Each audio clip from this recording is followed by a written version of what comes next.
Have you ever seen something, or someone, just totally collapse? A powerful company, a political leader, maybe even an entire empire. And you ask yourself, how did that happen? Well, today, we're diving into a lesson that's over 500 years old, from the one and only Niccolo Machiavelli. He watched his world fall apart and just wasn't buying the official story. It's the question, right? Why do powerful people fail? I mean, the easy answer is always something like, oh, it was just bad luck, or the circumstances were out of our hands. But what if that's just a convenient excuse? So let's jump in a time machine. We're in the early 1500s. Italy isn't one country yet. It's this patchwork of super rich, super powerful city-states. Think Florence, Milan, Venice. They've got it all. And then, bam! Seemingly out of nowhere, armies from France and Spain just roll in, and the whole system crumbles. The leaders who lost everything, their excuse was pretty simple. It was bad luck. But here's the thing. Machiavelli, he was right there, a diplomat in the middle of all this chaos, and he was not buying it.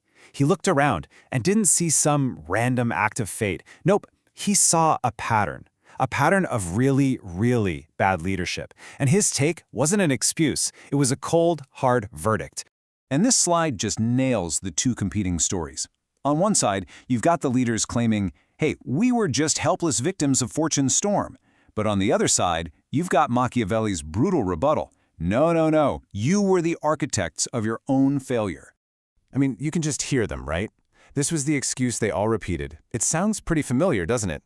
It's the go-to story when things fall apart, even today. Blame these big external forces that were just impossible to fight against. Machiavelli just completely rejected this. To him, blaming luck was just a way to dodge responsibility. He had a great term for it, a comforting delusion. You know, it's that easy answer that feels good, but stops you from actually learning anything from the disaster. So what was his argument? Well, it all starts with this number, 50%.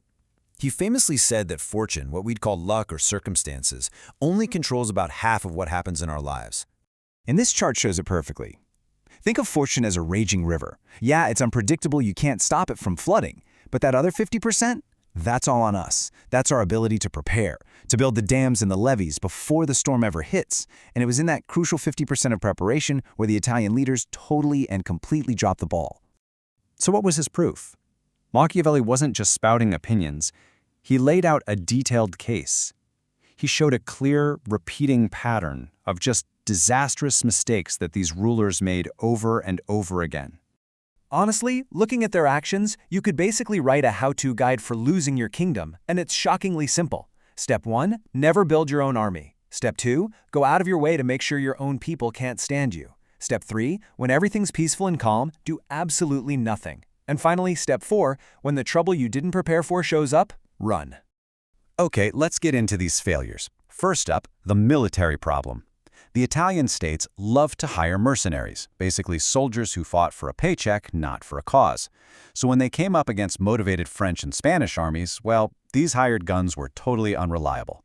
They either surrendered or just ran, leaving the princes completely defenseless. The second big failure was all about the people. These rulers hadn't bothered to earn any loyalty from their own population. Think about it. Their subjects had zero reason to care if they survived. So, when the invaders showed up, why would they risk their necks for a leader they didn't respect? The answer? They didn't. The city gates were often opened with barely a fight.